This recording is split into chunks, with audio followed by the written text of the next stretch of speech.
Welcome back, baseball fans, to another edition of the Prep Baseball Report of North Carolina podcast. I'm Brandon Hall, your Mid-Atlantic Regional Director of Scouting. He's Matt Payne, our North Carolina Director of Scouting. Matt, how we doing?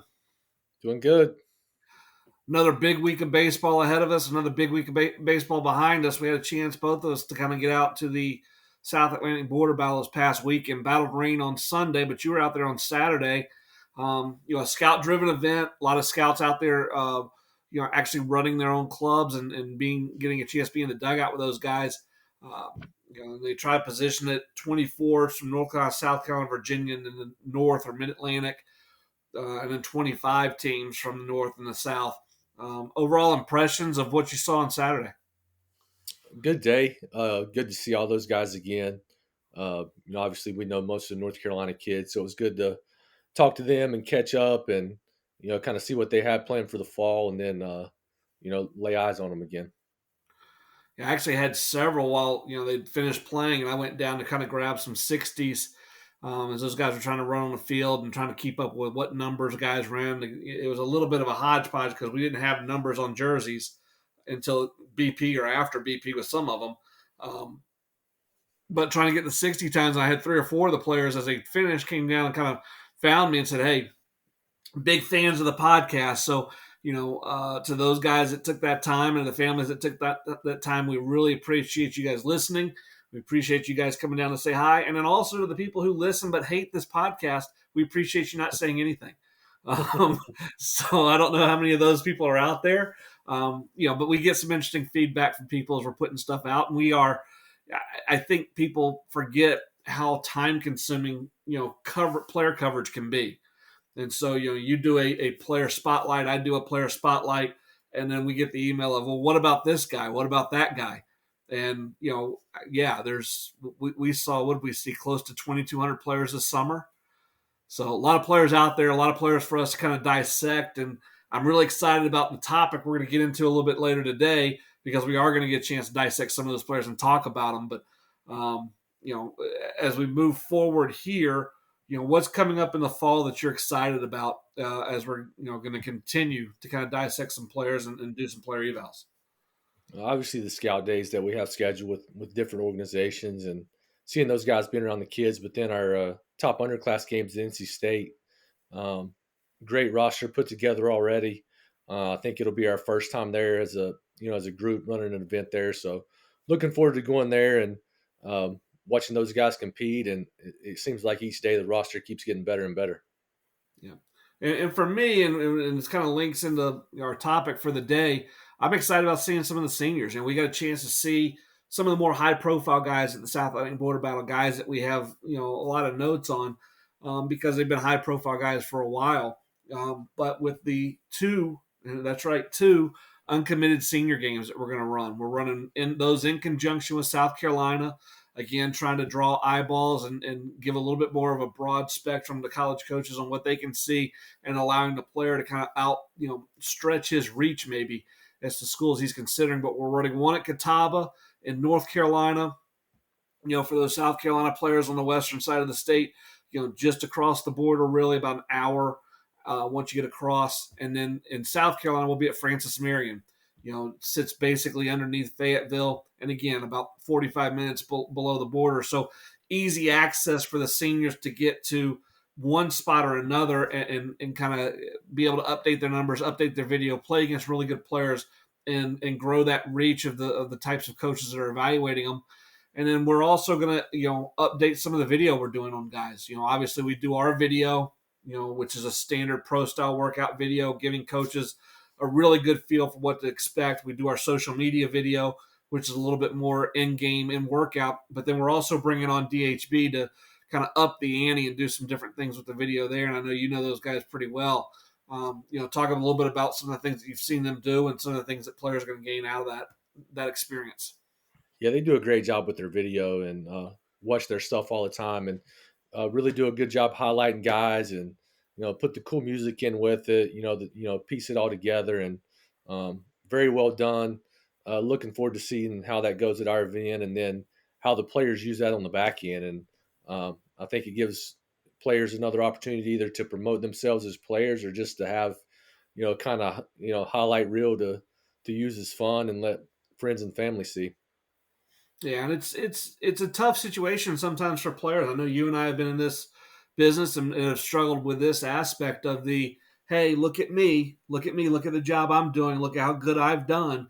But and that's what the third party experience can be. That's what PBR can provide is we can without promoting players because that's not what our job is, but we're giving information, but we're giving avenues for players to use information too. They can go through and say, here's what I did at this event instead of look how good of a job I've done. Here's factual representation. Here's video evidence, and being able to do that video in a lot of different ways. And the Friday at the South Atlantic Border Battle, they do the future. So it was the 26s and 27s. I was out there for that night, and DHB was actually out there for that. And they had drone footage they were doing during BP. They did some drone stuff with the drone running with the guy running the 60. And I told him what happened in South Carolina the first time we used that drone, and the drone smoked some kid walking back. So the 60's going this way, the drone's flying with him, and the guy that just finished the 60's walking back, and the drone, I mean, smoked him and like decleated him. His feet went flying in the air. And, at first we're like, oh, dear Lord, what did we do? And I can remember Drew and Sammy like, we're running out there. One, is he okay? Did we concuss a kid? Or he got up, he was fine. And then the second one was like, well, the video is actually pretty cool. Can we use this? We're not trying to embarrass you. We're not trying to, but it's pretty cool video. And I think the kid ended up getting like another 6,000 or 7,000 followers within the span of a couple of days when we posted that video because we tagged him. And then, he's doing, TikToks and Instagram stories and things off of what happened and kind of growing his reach. That, obviously we're not going to be looking to smoke anybody with a flying helicopter. But there's some interesting content that can come out of this that can, again, grow that reach of what these players are looking to do as they're looking to find those colleges. Yeah, excited to see what they do, and new for us, and always Yeah. fun watching those videos and see how those players use it to their advantage. So let's jump into today's topic with the two senior uncommitted senior games coming up. Again, one at Catawba, both in October, and then one at Francis Marion. Matt and I have kind of decided to do a snake draft, and so I've seen other podcasts do this, and usually the topics are off the wall, and you get some funny things that happen. But for us, we're going to stay baseball centric. We're going to stay in North Carolina. So today's snake draft, we're going to go through the uncommitted 2024s. And with those uncommitted 2024s, Matt's going to have first pick, and then I'll have second and third pick, and then Matt 4 and 5, me 6 and 7, and continue to kind of snake our way through until we finalize the teams. Those teams are going to be 3 middle infielders, 3 corner infielders, 2 catchers, 4 outfielders, and 3 pitchers. And we've got a chart that we'll be kind of working along. So if you see our eyes darting along, we're probably reading the chart that's on our computers as we're being videoed for this. And I think it's an interesting thing. It gives us a chance to talk about some players, gives us a chance to talk about, even at times where some guys are ranked positionally, and why we may be outside of the rankings a little bit, because there may be a situation here we don't just go right straight down that board. And then trying to build a team. And on the back end, if I can get enough of this done, we're going to then try to give some options. Hey, what do you think about these two teams? Who would win in a game? Where would these teams match up in 3 years? That type of stuff. So, giving some players some feedback, giving you, the listener, a chance to kind of get to know some of these players. But if you know some of the players, highlight them. Let people know the podcast is out there. Obviously, like and subscribe and all that stuff. But, let people know that we're talking about these players from these schools, and so that they can kind of use these clips to send out and, grow that reach of what that player is. Matt, you got first pick. I know you've been dwelling on this now for 2 weeks, going all through your notes, looking through all the advanced analytics that are out there, talking to Mel Kiper, junior, senior, and the third. Your first pick in the 2023 uncommitted 2024 snake draft. Who are you taking? Yeah, doing the rundown, going to all these sources we have in these buildings. All the analysts. Yeah, I got to go pitching first. Best arm on the board. Big right hander, throws hard. Jack Hedrick. Jack Hedrick. We've seen him at two events, and then we've seen him in a workout. Yeah, and he a big right hander is right, and I think he actually has a chance to potentially be a weekend guy at the right school right out of the chute. If he's at a little bit bigger school, maybe there's a little bit more time for him to kind of grow into what he's going to be. But talk about the prospects of Jack and kind of what we're looking for this year as we continue to follow him. Is he a guy that pro scouts are going to have to be in to see? Yeah, I think he'll be a guy they have to pop in and check on and see the progression. I know from the first time we saw him to the second time we saw him, he showed improvement. Fastball 91 or 92, breaking balls got better, but it's just the frame and the way the arm works. I think he's got a big jump in and moving forward. Um, I feel like the control keeps getting better, and just a guy with a ton of upside. And I'm really interested to see where he ends up in the recruiting process because I think he could really be a steal for somebody. And that takes Matt's first pick. So I've got the next two picks. And with my second pick, or I'm sorry, with my first pick, um, boy, and I've got two picks here, so I got a chance to really, I think, hurt Matt in terms of putting him in a position where he's outside the box on what he may want to do with his rankings. I think I'm going to go infielder, Yep, and I'm going yep. to start with uh, right-handed athlete out of Cary, and taking my computer freezes up, Gavin Turner. Yep. We saw Gavin during the high school season. We also saw him at our preseason All State, where Gavin put up some really athletic numbers: 83 across the diamond, 95-mile-an-hour exit velo. He showed an ability to run. We ran the 30 there. He pitches, and he's been up to 88 on the bump. So I think, in terms of building a high school team, it's not something we're going to concentrate on today's draft in terms of building that depth with the dual type guys. But he is a guy that has that ability. So Gavin Turner is going to be my first pick. Any thoughts on Gavin? Very athletic. And I think he's has a chance to do both in college, depending on where he ends up. Like the kid a lot, and really interested to see what he does his senior year. I think he can make a lot of noise next spring. With my second pick, I'm going to stay on the infield, and I'm going to stay with a PBR all event guy. Every time he shows up to our events, he performs at an extremely high level. I know because we talked to people, that level hasn't necessarily maintained every time he's out, which is one of the reasons he's probably still on the board. But it also doesn't mean that level is not in there and not a level he can achieve when he gets to a college campus and make it a little bit more of what he is on average. He's battled some injuries, but Leesville Road 2024 shortstop Dylan Pasternak will be with Team Hall here. Your thoughts on Dylan, real quick? One of my favorite guys in that class that's uncommitted. Seen him a lot. One thing that stands out when we do the pro style workout and he gets that ball to his right going in the sixth hole, he can make that play on the run. He's got enough arm strength to really throw off balance, and that's something that's always jumped for me about that kid. And we'll move right along, Matt. Your picks here, you'll have your second and your third round pick. All right. My second pick right here, I'm going on the infield too. Guy, he was in consideration for going first overall in the board. Some mock drafts had him there, but I'm going to go Brady Williams out of Currituck, left-handed hitting infielder, baseball player, high baseball IQ.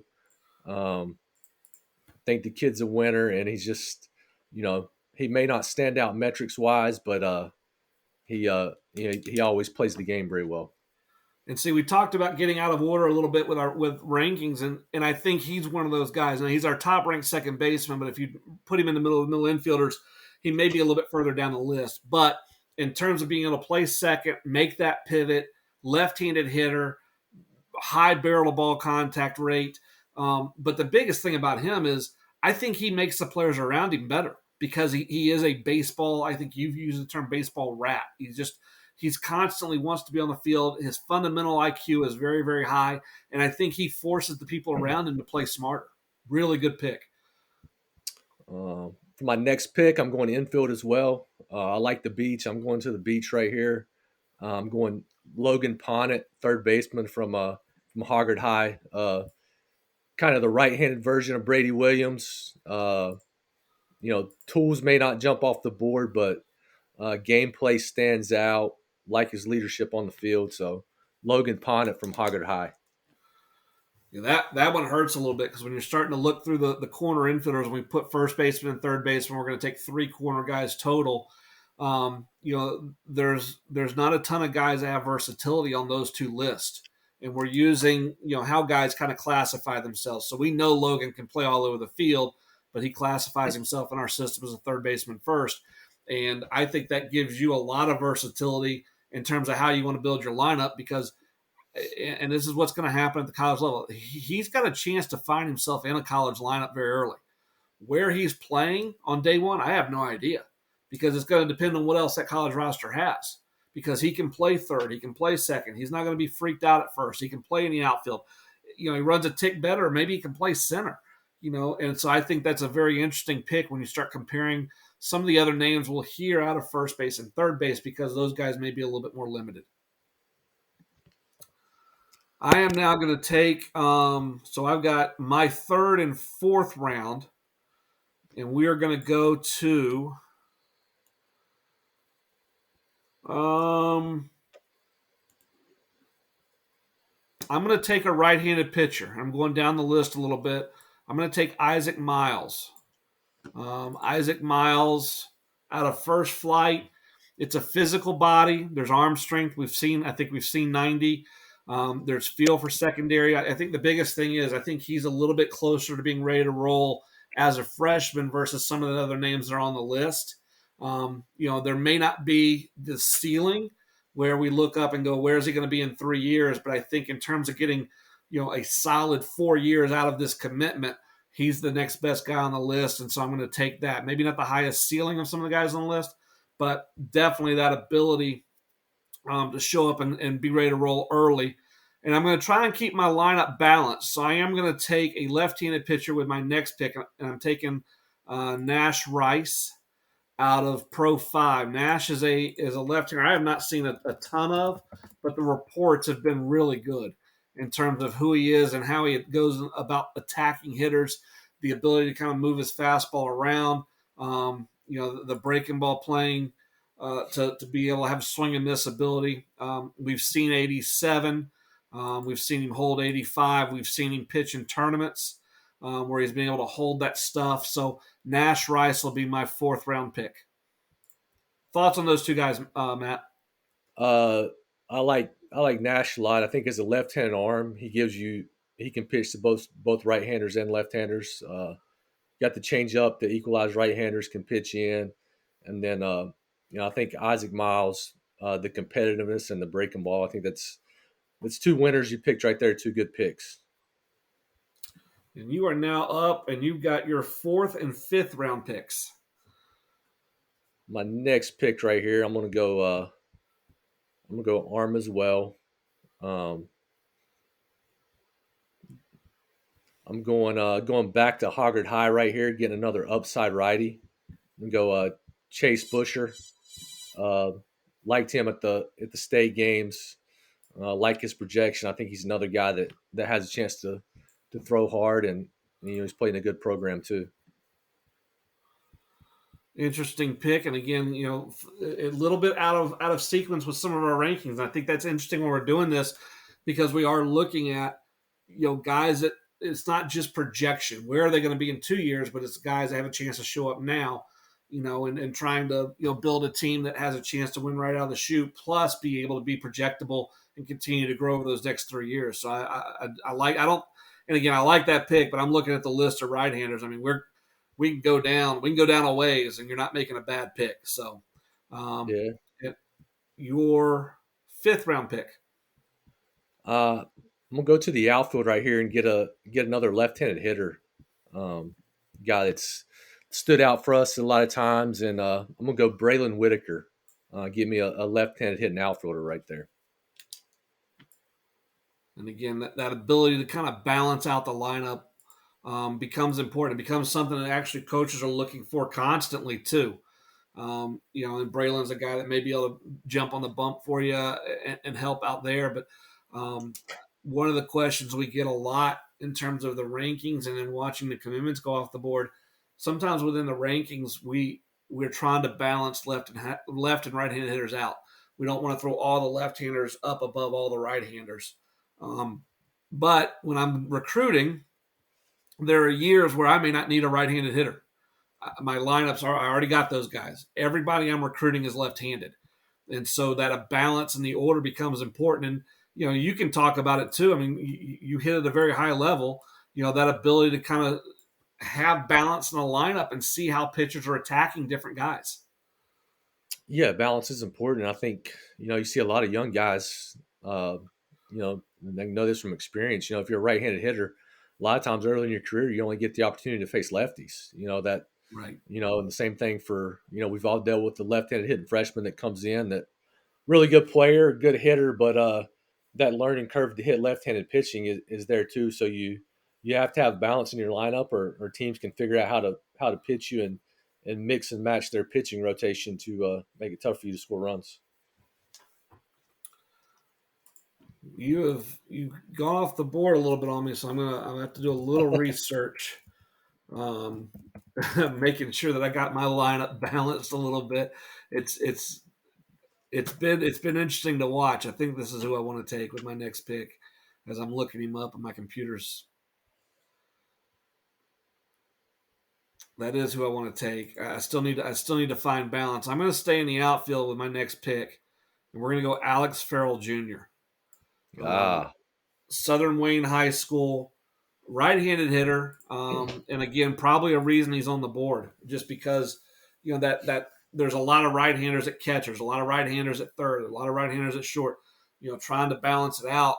There's some outfitters here on the board that have got a chance to be really really good players. If they were left-handers, they'd have been off the board 6 months ago. I think Alex kind of fits that. What have you seen from Alex at some of the workouts he's been for us?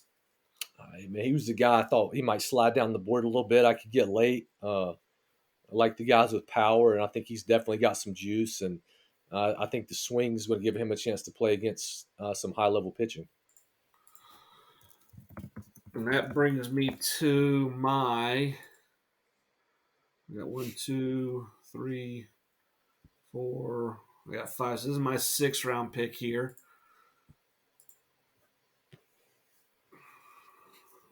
I really would like some balance here as I'm looking, but I also want to take best player available as I'm stalling a little bit because my computer is doing some weird things. I'm going to take Nathan Bunch, right-handed hitting first baseman, also as an arm. Had a great year, not a good year. He had a great year at Athens Drive. And I'm kind of hoping that he continues along that path. But he was a guy that you talk about a guy that has a chance to carry a roster. He carried a roster. I saw. I want to say one of the stats I saw, and you can't hold me to this one because I don't have it in front of me. But I think he threw either in like all but 2 or 3 of their games, or he threw in every game they won. It was something weird like that. Like he was that highly involved, being a relief guy, and then he still hit an incredibly high level. So, a chance to have a little bit of a power production there, chance to help me on the bump. I'm taking Nathan Bunch with my 6th round pick. He did have a great year in high school. That's a physical kid that moves really well for his size too. Yeah, I'm excited about that one because I think the body too, from what we've seen, he's really committed himself to cleaning the body up and becoming a much much better athlete over the last 2 years. I think that transformation continues, and I think that we're in a really good spot as he continues in our program here over the next 2 to 3 years. So that brings us to, is this your 6th and 7th round pick? This would be my yes 6th and 7th. Um, I'm gonna go catcher right here. I'm surprised we didn't go one of these guys earlier with their importance to the club, but I'll go Joshua Martinez right here. Really good catch and throw guy. Been at Pro 5. He's shown the ability to handle quality arms. go defensive catcher right there with Joshua Martinez. He And was he was at the South Lake Water Battle. That was my first time really getting a chance to see him. Do you know the background on him? I know he's from New York. Moved down to Pro 5 last year. Obviously, he's split a little bit of time with some of the guys they had there. Did play. Um, his ability to receive and throws always stood out, and I thought he had a good weekend at the Water Battle too. Yeah, it's an interesting frame. It's not he's not a small guy, but what I do love is he's got that athleticism in his legs, and really strong hips. In football that you hear football scouts talk about the bubble butt, and guys that have that bubble butt, have really good bend, and that translates sometimes with infielders that maybe don't look that long, wiry frame. They a little bit more stocky, but they have that bubble butt. They have really good bend in their hips typically, and so Joshua has that. He has great bend in his hips and his ankles. He sits in there, really good target. It's a fairly quick exchange. At times, there's a little bit of a hitch between the exchange and getting rid of the ball, but then the arm strength's really good. So I think he's going to be one that's interesting to watch. I'm interested too as you're evaluating him. Do you see him defensive or offensive first in terms of how he helps you? I see him defense first. I think there is something to the bat, and he shows some barrel ability, but I think he's a defensive first catcher. All right, and then with your next selection, who you got? I think I need to get a left-handed arm right here. I'm going to go John Nelson McLam out of Midway. Give me a left-handed pitcher right there. Move the ball around a little bit, competes. Larger frame. Take McLam with my 7th-round pick. I like that pick, and again, that's one of those two that gives you a chance potentially. A potential dual guy. I know he's being looked at that way within his recruitment process. I think he's also a guy that while he gets guys out right now, I think he's a couple tweaks away from being an interesting follow in terms of how does he develop. I don't know that you put a pro follow on him now, but should he clean up his line a little bit, his hip movement become a little bit better?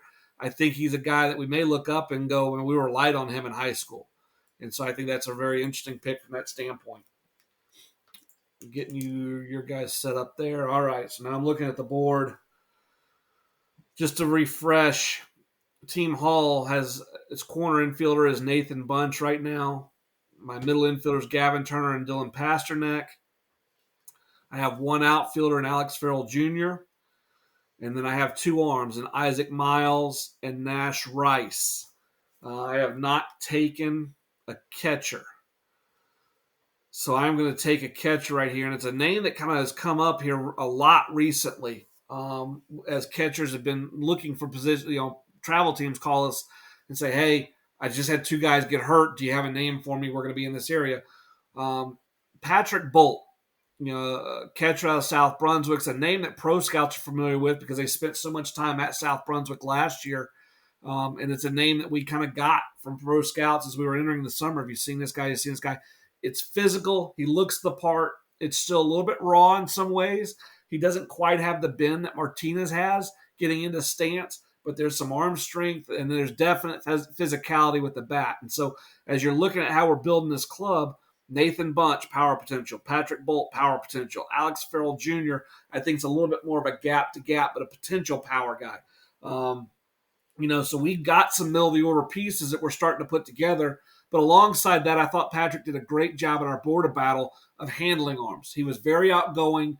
He was very willing to speak to pitchers, really kind of get on the same page with them, a very mature process about how he went with it. And I think he enjoys catching. I think that's one of the things you have to have back there in your backstop. I think his leadership ability stands out. Loves to play, high energy player, and I think he has the ability to command a pitching staff. And then I'm going to stay with this kind of thought process. I'm kind of seeing a trend in the way I've developed part of this club for Team Hall. And we're going to stay. We're going to go to the corner infield here, and I'm going to take Bryant Kimbrell. Kimbrell is at Pinecrest High School, a physical right-handed hitter, first baseman, third baseman. We saw him at the South Atlantic Border Battle this past week. The raw power is real. I think there's some adjustments that have to be made with the swing path to get to higher level velocity and still handle breaking ball. But with lower level velocity, guys that are throwing in that 84 to 89 range, he's got a chance to turn that sucker around right now and do a lot of damage.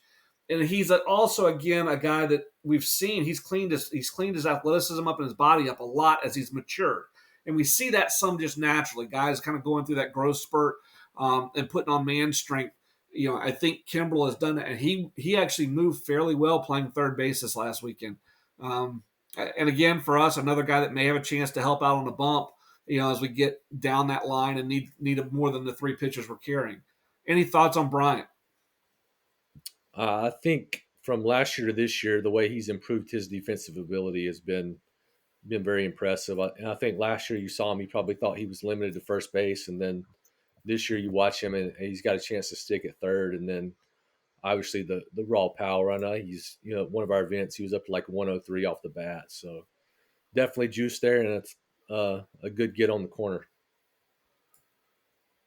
I'll let you run through your club real quick, um, and the team that you put together, and some early thoughts here as we get ready for your next round. I have my three arms, two right-handers, Jack Hedrick and Chase Busher, left-hand arm, John Nelson McLam, uh, one guy in the middle, Brady Williams, one guy on the corner, Logan Ponnet, one outfielder, Braylon Whitaker, and behind the plate, Joshua Martinez. Any running themes as you're looking at those guys you've kind of put together? Uh, some versatility in there with my infielders. Balance out right and left, and you've got more power than I got. I think I got some guys that hit a little bit, some game performers in there. Maybe not as toolsy, but a little more baseball guys Right. there. So we'll see how it plays out here. Uh, my next pick, I need to get a shortstop. Uh, go Jake Smith from Oak Grove. Um, really good high school season, a big part of the run they made. Um, I think he's solid all the way around. So go Jake Smith right there. Give me a shortstop. Uh, Next pick right here. Better better go ahead and get some power before it's all gone right here. I'm gonna go Jacob Smith out of Lincoln Charter, right-handed hitter. Um, got some thump in there. I think he can hit too. Um, seen him a couple times during high school, and um, like what he can do with the bat. So you get two guys with basically the same name. We have this issue with Jake Smith in our system because I think we've got four that we're tracking right now that live in North Carolina. They're all high quality players. Um, Jake Smith from Oak Grove. I loved him in Oak Grove's run through the state playoffs last year. Kind of a glue guy, a top of the order, get things rolling, get them to the meat of the order where they have a chance to do some damage with guys on base, and then just a steady Eddie type shortstop who's going to catch and be very accurate across the diamond. And then we liked him at the Megastars Scout Day. And then Jacob Smith from Lincoln Charter. We've known him for a little bit. I think Mason Smith is his brother. And so we've tracked Mason through high school. Got to know Jacob as we're tracking Mason, and it's a very physical body. I think you're right in terms of where he is now versus where he may be in 2 years. You get a chance to handle that swing path, flatten the swing path out a little bit, find a little bit more barrel. He doesn't have to hit it 390 when 330 is also a home run. So maybe flatten him out a little bit more, and you find a little bit more barrel, and that's got a chance to be one of those picks that really clicks as you kind of get going down the line. So I am now at 1, 2, 3, 4, 5, 6, 7, 8. I'm on picks 9 and 10. And I like the options that are in the corner infield.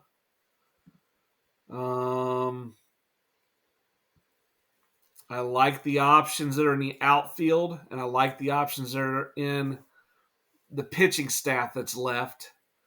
So I think what I'm going to do is I'm going to go back to the middle, and I'm going to take a little bit of a glue guy like you. I'm going to take Evan Lechnar, second baseman out of East Forsyth, a little bit like Brady Williams. Kind of a steady, does his job, understands the fundamentals, handles the bat, knows where the barrel is. He switched hitting his past. I think he's just hitting right-handed now, so I still have that issue with my entire lineup may be right-handed, but I think that's one of the things we're dealing with when we get to this point of the year with the senior class. A lot of the top end left-hand hitters are off the board, and so that gives me Lechnar there, and I still got one pick, right? Yep, you got another pick. So I'm going to go. I'm going to go former future games player, and this gives me a center fielder. I'm going to go Langston Rupert. Langston's a guy that, again, if he's left-handed, he's off the board. I think pro guys are going to have to go in and make sure they've seen him. But obviously at Combine Academy, he's going to get plenty of looks with the roster that they have. Athletic right-handed hitting outfielder. Has a chance to cover ground. I think he plays a little bit faster than a 60. At times he has flashed a 60, just not for us. We've seen at 6'8". I know that some other times he's run a little bit better, and I can believe that because we've seen him go first to third. We've seen him, be a game changer when he gets on first. So, I think he's got a chance to be a table setter along with Alex Farrell, for some of these power bats that we have. And so now you're starting to see my lineup, with Bunch, Kimbrell, Bolt, possibly in the middle, Farrell right there at the top, Langston maybe hitting leadoff. Langston and Farrell setting the lineup up for those three, and then still having athleticism with Gavin Turner and Dylan Pasternak, being able to push those two guys for the top two slots in the order, maybe be able to drop our power guys down to 4, 5, 6 instead of 3, 4, 5 if we want to be a little more athletic at the top. So like where Team Hall's at right now. Matt, you're up. I'm gonna snag another outfielder right here. Much like teams draft, basically Georgia and Alabama guys all the time. Even mix in some LSU guys because those are the programs that win. I'm gonna go outfield right here. I'm gonna go Reno Jeter from state champion TC Roberson. Yep. Right-handed hitting outfielder. Got some athleticism, got some thump. Will be my second outfielder, and go ahead and use this next pick on my second catcher right here, and I'm going to take Matthew Perez from Grades Creek. Saw him at the Dirtbags Day, saw him again at Top Prospect games, and kind of another one of those guys. You're surprised he's uncommitted because he is athletic. He can hit, and he has the ability to stay behind the plate. Yeah, it's a really athletic profile for Perez, and I think you're right. He's got a chance to help you in some other ways. Obviously, you want some versatility in at least one of your catchers. If you're carrying three, with us carrying two, not quite as big a deal. And then the Reno Jeter, you're talking about a guy that's also been able to help on the mound at TC Roberson. And again, you're talking about a player that's had a ton of success, and maybe he's a little bit raw in the way he does it, but you look up in 2 years and he's continuing to have that success at a very high level. And again, it shows the depth too of how deep the outfield class is, because I'm looking at names that are still on the board with Richie, Brody Taylor, Jake Mathis, Carter Jean Baptiste, Tommy Williams III. Those guys have a tool, and they're going to be able to help somebody. They may be able to help somebody at a very high level because of what their tools are.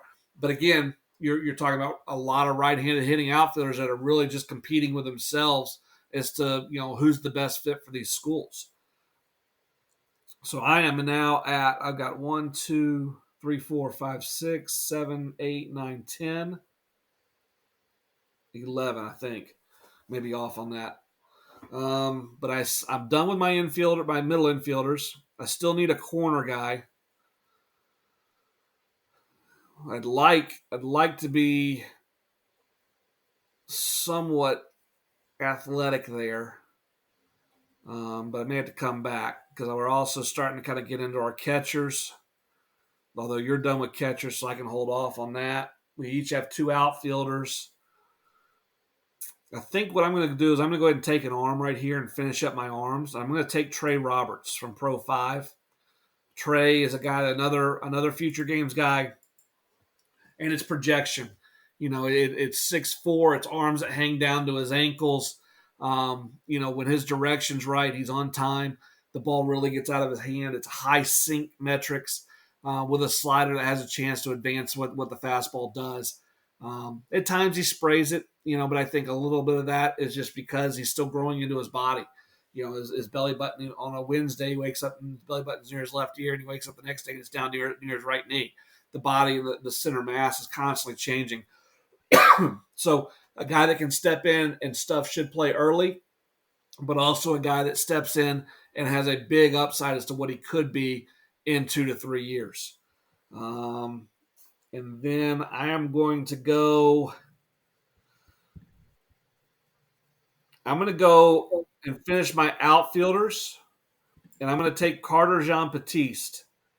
It's a player that we've seen the last couple years at the USA Prime Scout Days, and it is really athletic. He runs fairly well. The exit velocities are elite.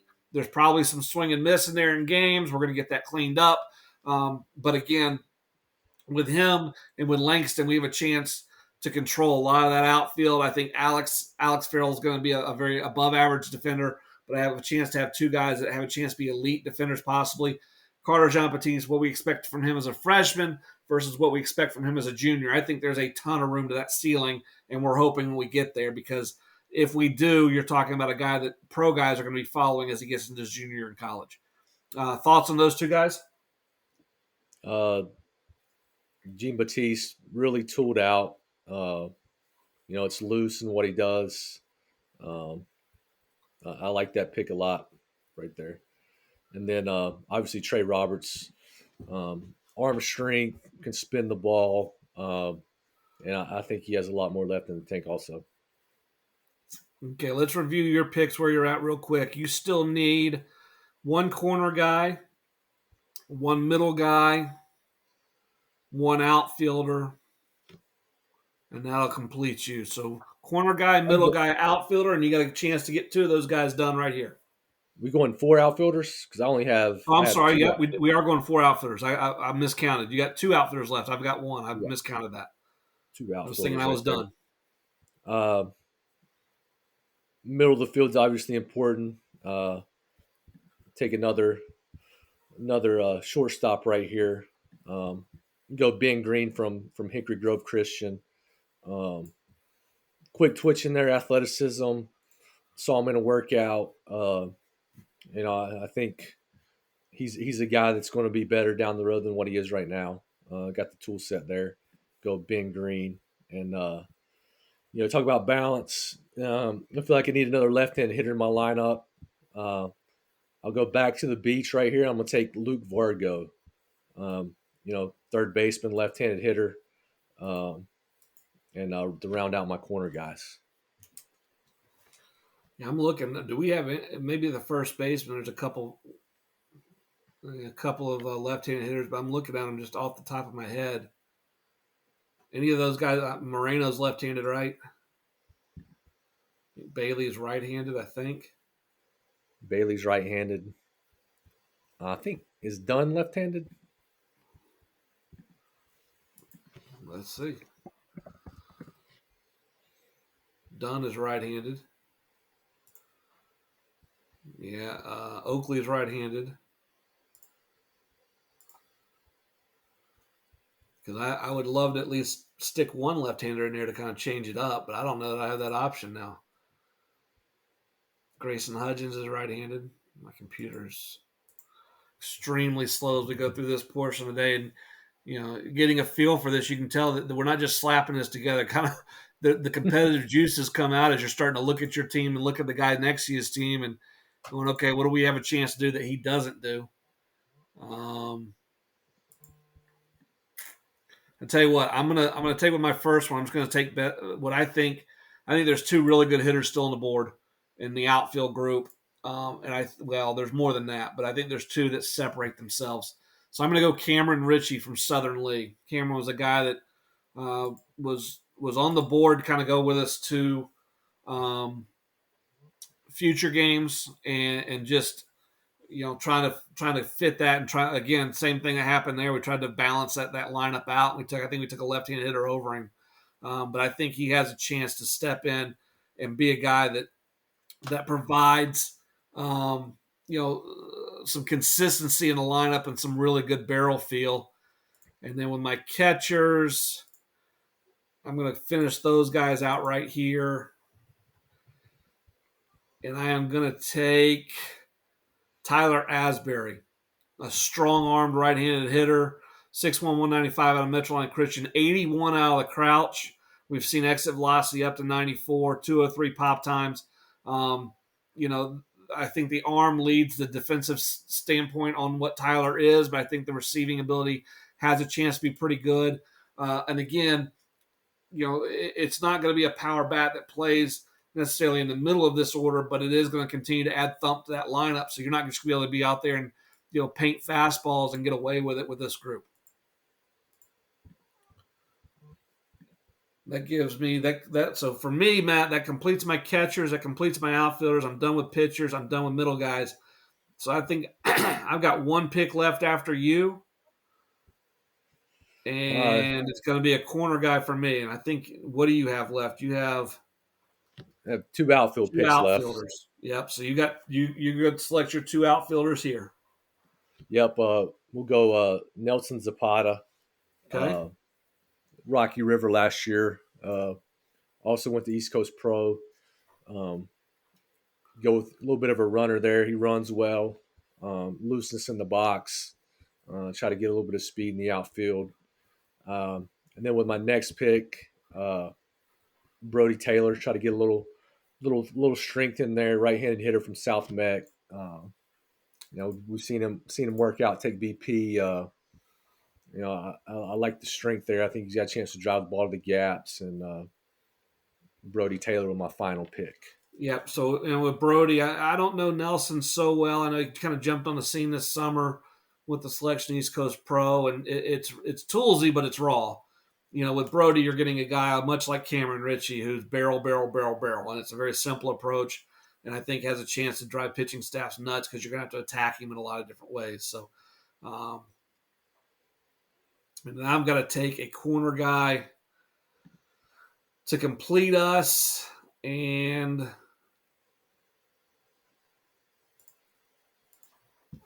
I may.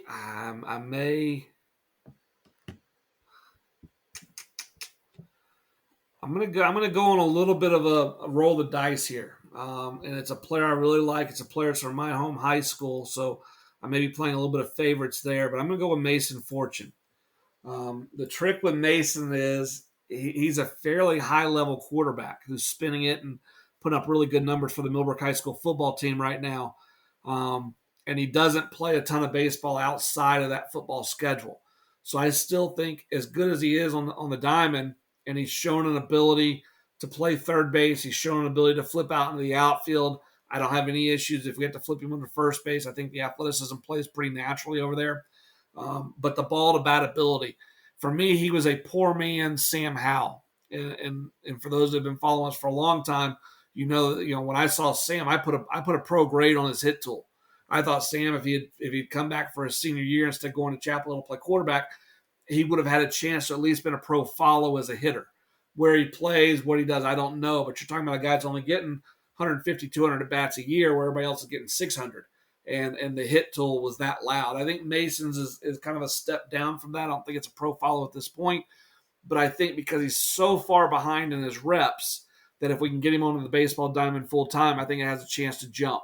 The trick is we're going to have to battle our football team to make sure that we're getting enough time in our cages and getting that repetition down so that he is able to kind of catch where his ceiling has a chance to be. Great Have you pick right seen there. Mason? It's been a while. Yeah. I do see clips of him on the football field on social media from time to time, and big fan of the kid. And I think that completes our draft. So Let's go Team Payne real quick. We got Brady Williams, Jake Smith, and Ben Green as our middle guys. Logan Ponette, Jacob Smith from Lincoln Charter, and Luke Vargo. You got two Hoggard guys there, although I think Ponette is he at Pro 5? He could have made that He jump. may have made that jump to one of the charters. But there you have Ponette, Smith, Vargo as your corner guys. Your catchers are Joshua Martinez and Matthew Perez. Your outfielders, Nelson Zapata, Brody Taylor, Reno Jeter, Braylon Whitaker. And your arms, Jake Hedrick, Chase Boucher, and John Nelson McLam. One of the things I'm seeing is you got a little love for the beach. I I do know like the you spent beach. some time out there last year because the beach, that area was so strong, just top to bottom of some of their teams. But a little love for the beach there. What are your overall impressions of your club? Yeah, got to see those beach guys at the Morehead City spring break tournament. So see them play for a couple of days. So that helped with those picks. But I think I got some balance. I think I got versatility in there, and I like the variety and depth to my club. Team Hall. Team Hall's got as its corner guys Nathan Bunch, Bryant Kimbrell, Mason Fortune. Its middle guys Evan Lechnar, Gavin Turner, Dylan Pasternak. Catching Patrick Bolt, Tyler Asbury. And in the outfield, Alex Farrell Jr., Langston Rupert, Cameron Ritchie, Carter Jean Baptiste. And then on the bump, Trey Roberts, Isaac Miles, and Nash Rice. The first thing I realize is there is no balance to my order in terms of left right. We are right-handed heavy, which coming in was actually a note I made. And then as we started drafting, I'm looking at names. I was trying to go a little bit more. Okay, where is there deficiencies by position? Where is there a drop off between the top two and the next three, or the top three and the next four? And making sure I got some of those top guys. But in doing that, I didn't get any left-handed hitters. So that's the first thing. The second thing is I still think the lineup has some depth because I like the athleticism of Farrell, Rupert, Ritchie, Jean Baptiste, um, Turner, and Pasternak. Lechnar is going to be able to handle a bat, and then you still have big bats with Bunch, Kimbrell, Bolt, Asbury. Um, a chance for those guys to kind of do some damage if guys get on base. So I think we are gonna have the ability to kind of create runs, with speed, playing some different ways if we need to, and then we'll also have the ability on certain days just sitting there and let guys hit. And then I like our arms in terms of kind of three distinctly different guys: Trey Roberts, Isaac Miles, and Nash Rice. On 3 days, you're going to see three completely different styles of pitching attacking your lineup. So, any interesting thoughts or quick thoughts or notes on Team Hall as you're looking at it? I think you definitely have more thump than I have throughout the order, more power potential there. But it was a lot of fun doing that. It was really interesting to see how it played out, Yeah. and how we mixed and matched. So that was Well, even that a lot of dynamic fun. of playing, I'm putting together a lineup for today and for the next 3 years versus putting together rankings, because rankings, we're looking maybe when putting together a lineup, maybe the ceiling's not as high, but the floor is a lot higher. And you look at a guy that you're putting a ranking on, you're going, okay, he's got a chance to be way up here, but the floor may be way, way down here. And so that ranking is going to kind of tend to lend itself towards projection because we don't know what I the think developmental system is going to be. Versus you and I kind of both have an idea. I thought the Reno Jeter pick by you is really interesting because it's a guy you've seen a lot, and I think it's a guy that when you look at him, you go, if I had my hands on him, we could do X, Y, and Z, and boy, he would just take off. Plus, we know his background. We know what he's, we with knowing the system at TC Roberson and how well those guys are coached, we know what he's going to be able to come in and kind of expect, that coachability factor. He's not going to be shocked when guys start asking him to make adjustments because we know they're asked to do that at TC Roberson all the time. I think another thing, we've talked about it on some of the other podcasts. We basically both went outfielders the back end of our pick. Yeah. Then a lot of right-handed hitting guys, and you go through that list, and there's a lot of the same type guy on there. Yep. in that. And then, you probably would have thought we would have went, catcher with our first couple picks. But when you look at the list in front of us, you realize there's some depth there for in this class with uncommitted catchers, which is kind of unusual. But even more than we picked, there's guys there that will help college programs. And then we stayed away from first baseman only. I know you took Nathan Bunch, but he's athletic enough to where if you stick him in the outfield, he's not limited to first base only. Yeah, and the thought on Nathan too was, he's a baseball player. He's a first baseman. He's a hitter. He's a pitcher. I mean, when we're doing rankings, we're not rewarding players necessarily for what they've done on the field. Man, he hit 450. Man, he hit. But when we're taking players maybe for our own teams and guys we want to be around, guys we want to coach, I think that does play into it. The year that he had garners some sort of respect in that aspect of, man, he's got a chance to make people around him better. And again, we're doing rankings. I don't care about that. I mean, I'm not that. What does this player? How does he grade out? But the intangibles come into a play a lot more when we're selecting people for that team. And again, I think you and I could run through this again and take the players out that we just took, and we both would put together really good teams again, because there's a lot of talent still left in North Carolina. And when you and I talk about this all the time, more than 50% of the players in North Carolina that are going to commit to play college baseball in the 2024 class will do so after the early signing period. So once we get through the early signing period in November, we still have 51% of the class that's going to commit to play college baseball still waiting to commit. And that's normal. That's every year. That's what the process is. I think the transfer portal has allowed these guys to slow it down even more too. Yeah, it's definitely changed it. The 24 class was probably the first class really affected by COVID. So, I think you can go through our rankings and see the wide range of commitments throughout the class. And, I think it's only you're going to see more of that as once we get into, October, November. No doubt. Well, guys, we appreciate you listening to the podcast. If you like what you're hearing, if you like listening to us, even if we're just using us to put you to sleep, that's fine. Subscribe. Hit that subscribe button. That absolutely helps us in some of the algorithms YouTube uses so that we get in front of more people. If you like this particular podcast, you liked what we did, we can do more of it, but I need to see that like button hit. So hit that like button. Matt, we'll be back again next week. I know you're covering a tournament in Cary. I'm heading to Wisconsin. I get on a plane tomorrow, our first ever PBR All-American game.